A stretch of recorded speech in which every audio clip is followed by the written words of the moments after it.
أعوذ بالله من الشيطان الرجيم بسم الله الرحمن الرحيم الحمد لله رب العالمين والصلاة والسلام على سيدنا ونبينا أبو القاسم محمد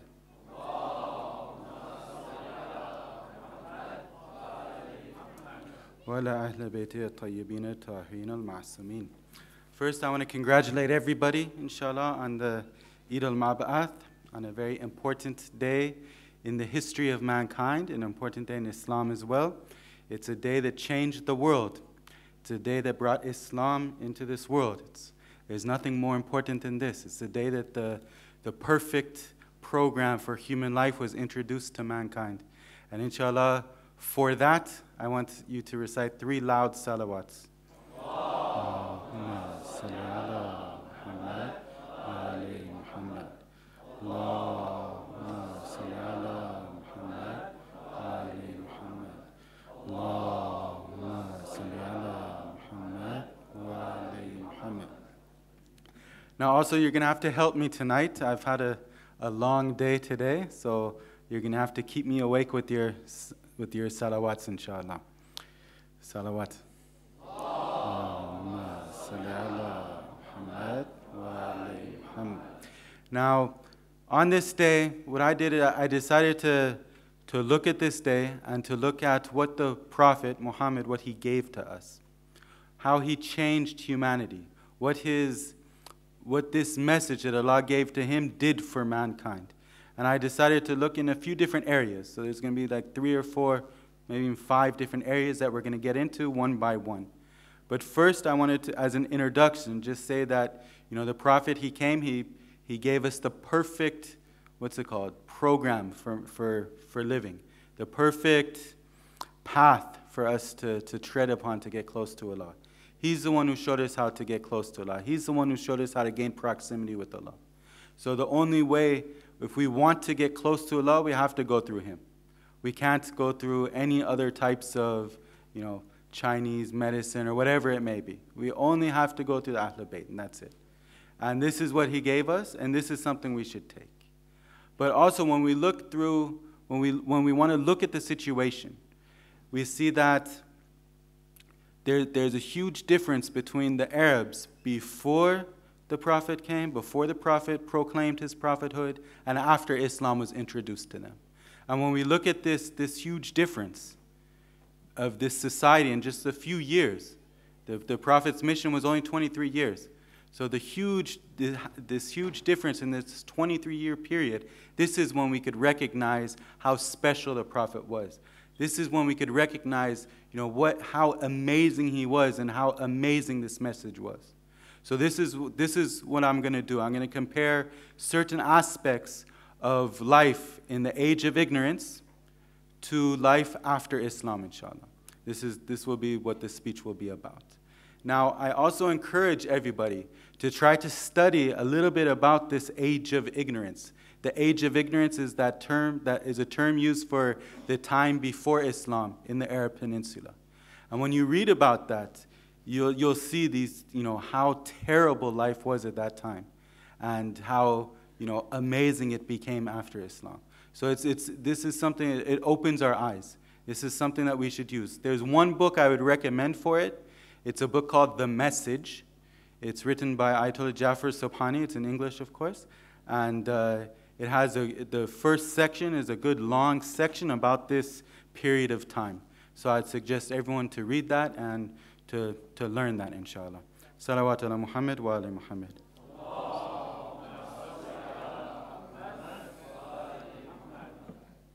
Now, the first point that I wanted to touch upon is human value.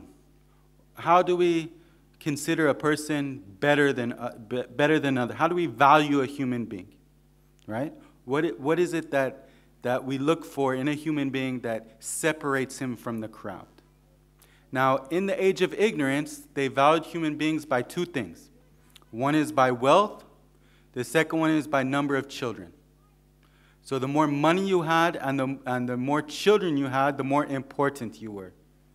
The higher your status was in this society, the more people would look up to you. They were the cool people. Everyone wanted to be like them. When you had money, and a large amount of children. Now, does Islam agree with this? When Islam came, when Prophet Muhammad came, proclaimed his prophethood, did he agree with this status quo or did he change it? Now, we know that he changed it. And I'm going to read one verse in the Quran in English, inshallah, to show this. In the Quran, what it says. The English translation is this.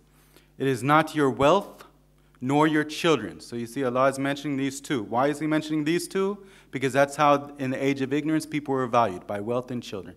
So it says, it's not your wealth nor your children that will bring you close to us in nearness, that will give you this proximity with Allah. That's not what it is. It is those who have faith and act righteously, faith and righteous deeds. It is they for whom will be a twofold reward for what they did. So these people who have faith and righteous deeds will get 2 times the rewards for everything. And there's other verses that say even more than that. And they will be secure in lofty abodes. So they'll be in heaven, inshallah. So this is the Prophet, of course, being Allah through the Prophet. He's changing this system of how we value mankind. And what does he change it to? He changes it to piety. Inna akramakum indallah atakum. Verily, the most noblest of you is the most pious of you. Right? So before Islam, it was wealth and children. When Islam came, he changed it to piety. In the lecture that I gave for the Friday prayer today, I talked a little bit about this piety. I want to mention it again, so if you were in the lecture, it's going to be repeated for you, but it's still good to hear it all the time. Piety, what is piety? What is taqwa? We hear it all the time. We're always advised to have it.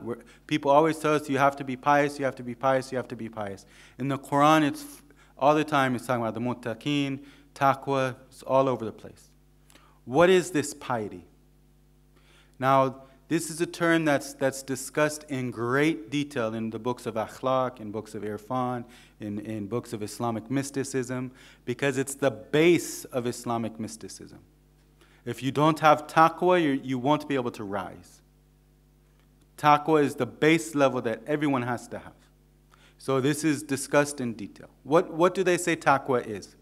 Through the different books, through research, it's stated that taqwa is a state that one can have when they sincerely make a decision to perform all of their wajibats and to stay away from all of the muharramat. When one makes this decision, he becomes a muttaqi. When one makes this decision, he is of those people that Allah praises. But the key is keeping that. Because if it's a sincere intention, inshallah, you won't break it within an hour. You have to keep it for as long as possible. And the longer you keep it, the stronger it becomes. The stronger it becomes, the more it protects you from sin. Because as I read in Friday, taqwa is what's it called? Likened to clothing, right? Walabasa taqwa. It's likened to clothing, and clothing is something that protects you from hot and cold weather. So the clothing, this taqwa, protects you from sin, protects you from disobedience. So this is what it is. It's this state of performing all of the wajibats and staying away from all the muharramats. And it's very important. I mentioned a couple stories today. I'm not going to repeat the stories. But this is what taqwa is. And inshallah, we can strive to, inshallah, become these muttaqi. Salawat ala Muhammad wa ali Muhammad.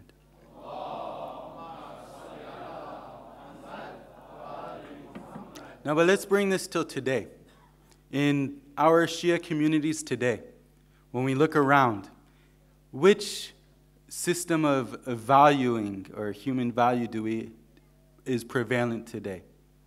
In this masjid or other masjids, in our community, who do the youth look up to? Do they look up to the ones who are the most religious, the most pious? Or do they look up to the rich, the people who have the most wealth?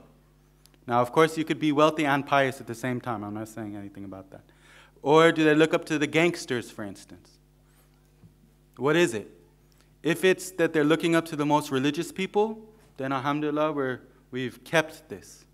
But if the youngsters are looking up to people who, have the fancy cars, or who are gangsters, or whatever the case may be, then we know that we're falling off the track. We know that we have to change.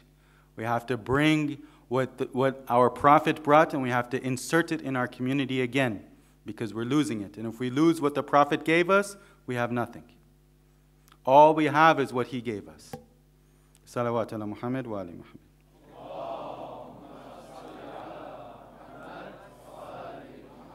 I told you, you're going to have to keep me awake here.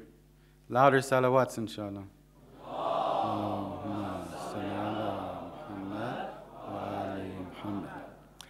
Now, the second issue that I wanted to discuss is racism. Racism was something that was prevalent in the age of ignorance, where Arabs considered themselves superior to non-Arabs.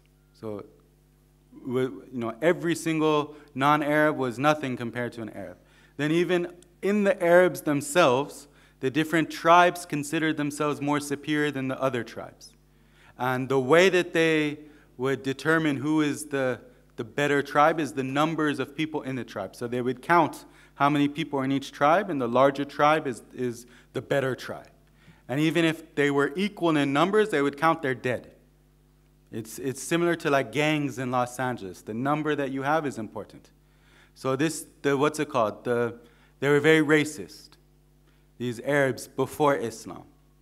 Now, when Islam came, did Islam reject this racism, or did it confirm it? Of course, Islam rejected it. Racism was thrown out the window. That Islam became a religion that was sent for mankind, for everybody. It didn't matter if you were Arab or non-Arab. It didn't matter what tribe you were from. It made no difference. Islam was something for all of humanity, not for Arabs alone. And let me read one verse again in English, where it says, لَقَدْ كَرَمْنَا بَنِي آدَمَ. Certainly we have honored the children of Adam and carried them over land and sea, and provided them with all good things and given them advantage over many of those we have created with a complete preference. So he's saying, first, human beings are the best things that he created. Second, where it says, and certainly we have honored the children of Adam, all of the children of Adam. It doesn't matter if the children of Adam from Ismail, who are the Arabs, or whatever the case may be. All of the children of Adam, all of the races, everywhere throughout the world, they're honored. Being a human being is an honor. It's the best form of creation is the human being. Now, of course, what we do with this honor depends if we soar up to the skies or fall down lower than the animals. But just being a human being is an honor. Just the fact that it doesn't matter what race we are, we could be any race. Just being human being is an important thing. Now, today in our communities, and I've said this before, I'm going to say it again, this community here is an exception. Most of the communities that I've been to, I see racism all over the place. Now this community, alhamdulillah, it's different. Even today, I went out to lunch with some of the brothers, and I looked around, and we were not even 10 people, but we were from at least 5 different, races. In this room right now, we have people from all over the world, right? So this is something special, but this is an exception. So again, this is something we should be happy of. This is something that is something very good here. But it's not the case everywhere. I've been to many different communities throughout the world, and usually what it is the masjid is more of a cultural center than it is a masjid. It's a center where Arabs can speak Arabic, where Iranians could speak Farsi, where Pakistanis can speak Urdu, Khojas could speak Gujarati, or whatever the case may be. And for the converts, we have nowhere to go. But this is usually what it is. This is what I see. Now, a lot of times I'll say, no, everybody's welcome to the masjid. We never close our doors. If anyone who wants to come, they could come. And if we're speaking in Farsi, for instance, we'll have someone translate into English. Or even we'll have an English speech. But the racism is seen not here. It's taken to a further level. Now, there's a lot of brothers who've converted to Islam, and I'm in contact with a lot of them throughout the world. And the major problem that they have is marriage.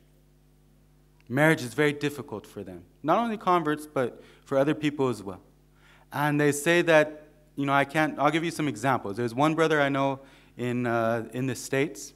He's Burmese. He converted from Sunnism into Shiaism.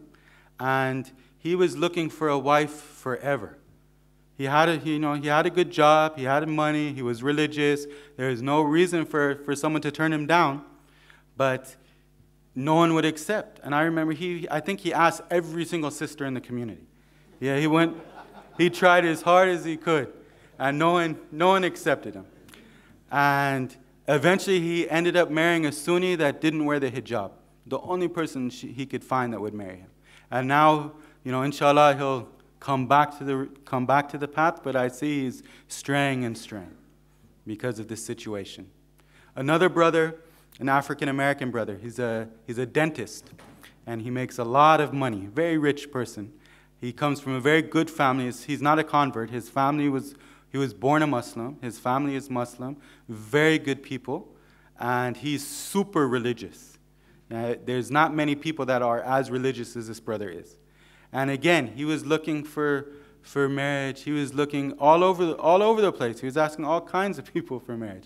And they would talk to each other. The sister would say, inshallah, I accept. And then her family would say, no, he's African American.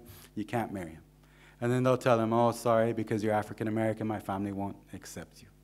And this happened to him 5, 6, 7. And then he became sore. Now he's like, everyone's racist. Forget these people. I'm not going to the masjid anymore. It happens. You have these people, it's difficult for them. And it's not only for the converts, as I said. For instance, there's a sister I know in the UK. I think she's 27, 28. Her age is getting up there. And she's a Sayyid, and she's Pakistani.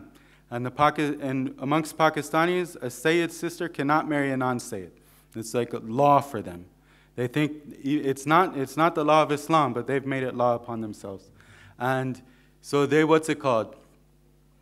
She's been looking for a husband. She can't find a husband that's a Sayyid, that's a Pakistani, that's from her village. And she's what's it called? She asked me what she should do. I don't know what she should do, because her family won't accept it. So this is something that you see outside of this community. Alhamdulillah, in this community, I've seen mixed marriages. In this community, there's a mixture of people here. Everything's in English. But outside of this community, this racism is rampant. It's something that we have to try to curb. It's something we have to try to fight against. Even if we don't have this problem here, our brothers and sisters in other communities do. So inshallah, it's also something, it's something where this was in the age of ignorance. The Prophet came, destroyed it, and again it's crept back into our societies. It's something that we have to again try to fight. Salawat ala Muhammad wa ali Muhammad.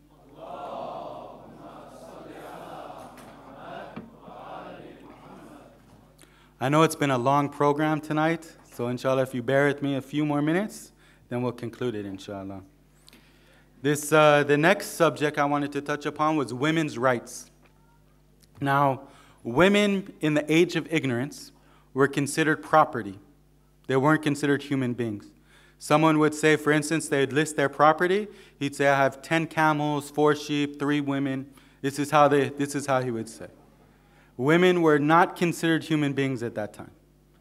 And in just 23 years, even they would bury their daughters alive. You've heard this, of course. It was said that when a father would give birth to a daughter, he would become so embarrassed. He would hit himself. He would scratch his face. He would run to the desert, and he wouldn't show his face for days. He would feel so ashamed that he would hide from the society until he buries his daughter alive, and then returns back. And when he returns back, he says, yes, this terrible thing happened to me. I had a daughter, but I buried her, I killed her, and now I'm over it. That's how bad it is. I mean, it was a terrible situation for women. Imagine such a society. And then the Prophet came. In only 23 years, he put women in the place that they should be in such a short period of time. You see all of these people, these feminists, these women's rights activists, they should take our Prophet as their role model. They should say that, look at how women were treated, and then in just 23 years, what happened? Women were put on a pedestal. Women were given rights. Women were considered, important in just a short period of time. These people should they should have a Muhammad Day. Really. They should, what's it called? They should be praising him right and left all day long. And they should write books about him, everything. Why don't they? What is the reason why they don't? There's two reasons. One of them is our fault, and one of them is not our fault. The one that's not our fault, which is still partly our fault, is negative media that's, what's it called? That's attacking Islam, right? Sometimes it stems from the hands of Muslims, and sometimes it's their own agenda. Now, for instance, in Sydney, I was reading something in the paper the other day on the internet, and it said there's some woman who was wearing the niqab. She got a parking, like a traffic ticket or something. She started yelling at the police. I don't know what happened exactly, but she made a whole scene, and what's it called, and caused all kinds of problems. And then found out that she was lying about everything she was saying. It made Muslims look bad. If you see, there's other, like for instance, the Taliban, which again, the Taliban, they're completely, we completely separate ourselves from these people. And one of the things they do that it's famous for, they don't allow women to go to school, to go to grammar school. They don't allow women to learn to read and write.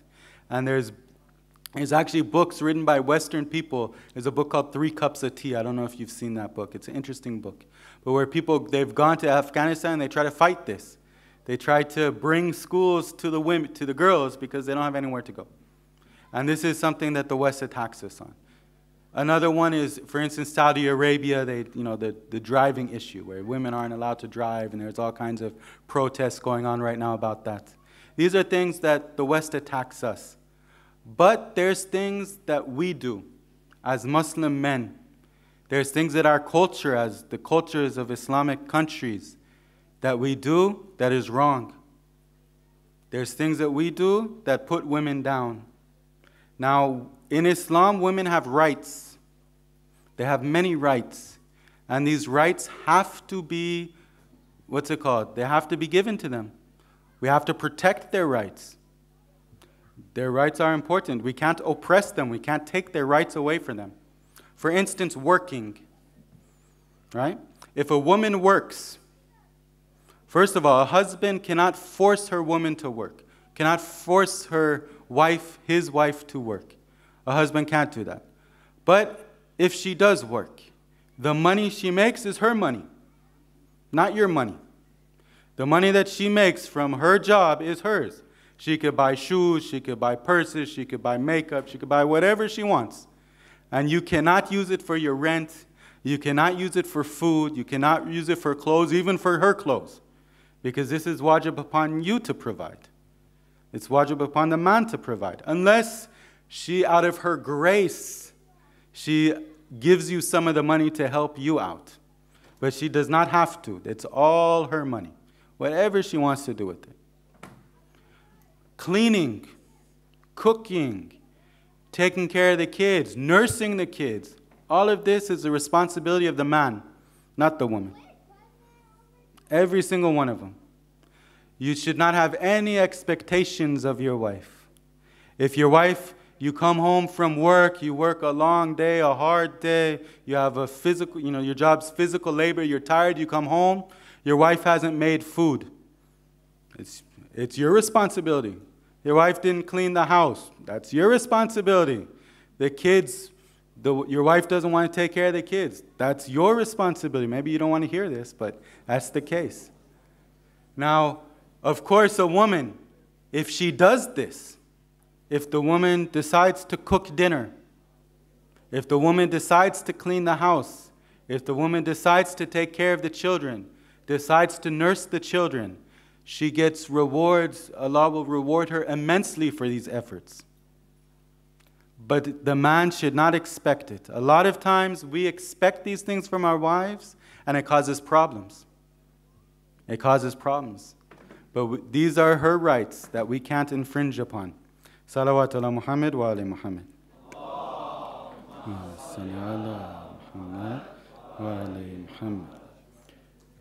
Now the last issue I wanted to touch upon is power. In the age of ignorance, power was given an intrinsic value, is considered something special, is considered something, noteworthy. People would try to obtain power by any means necessary. They would lie, they would cheat, they would kill, they would oppress, they would do whatever they can to obtain power. Why? Because power was considered in and of itself good, in and of itself positive. It was considered something that we should have, something that we should strive for. It was a goal. It was an objective. But Islam came and said, no. Power in and of itself is nothing. Power just to have power. Power qua power, as they say. It's not important. It's not something that's special. It's not something that it's not a goal. It's not an objective. Rather, it's a means. It's a tool for one to be able to get closer to Allah. If we have power, for instance, in the masjid, some people might be directors, some people might be on the board, some people might be speakers. People have a certain amount of power. In your workplace, there's a manager, there's a boss, there's whatever. There's people that are in a position of power. This power doesn't mean that you're good if you have this power. It doesn't mean that you've reached your goal if you have this power. All it means is if you have more power, you have more responsibility. If you're a director of the masjid, now you have more responsibility. If you're on the board, now you have more responsibility. If you're in a position of power, your responsibility grows because this power is a means to both get you closer to God and to get those who are under you closer to Allah. So this is something that Islam completely changed, where power was not seen as the objective anymore, it was seen as a means. And there's a hadith from Imam Ali alayhi salam where he addresses Ashath ibn Qais, who was the ruler of Azerbaijan in his time. And he said, your position is not a source of sustenance. He was the ruler of Azerbaijan. Imam Ali is saying this position that you have, it's not the objective. It's not a source of wealth. It's not a source of sustenance. Rather, it is a trust that's been placed upon your shoulders. So you've been given this power. Why? As a trust. As a trust for you to use to get closer to Allah, for you to use to help the people who are under you, the people of Azerbaijan, get closer to Allah. You see, on the one side there's this, then on the other side we see that shortly after the death of the Prophet, after the death of Imam Ali alayhi salam, we see that this immediately changed and power became again the objective and the goal. We see Muawiyah, he went to Kufa after Imam Ali was martyred. And he went to the Kufans, he went into the Masjid of Kufa, he addressed the Kufans, he had everyone there.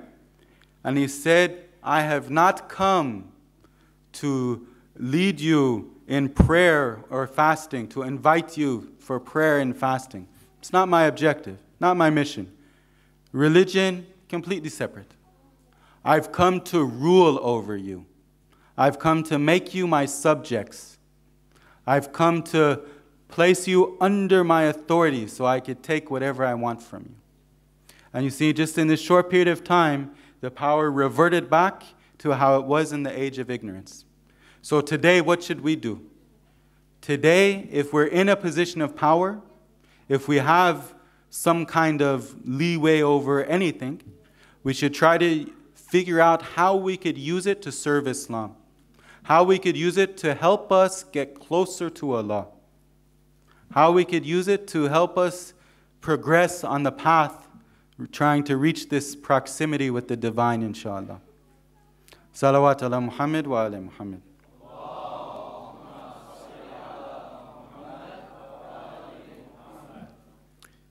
Now, we went over a few different subjects today. We went over women's rights, over this power, racism, human value.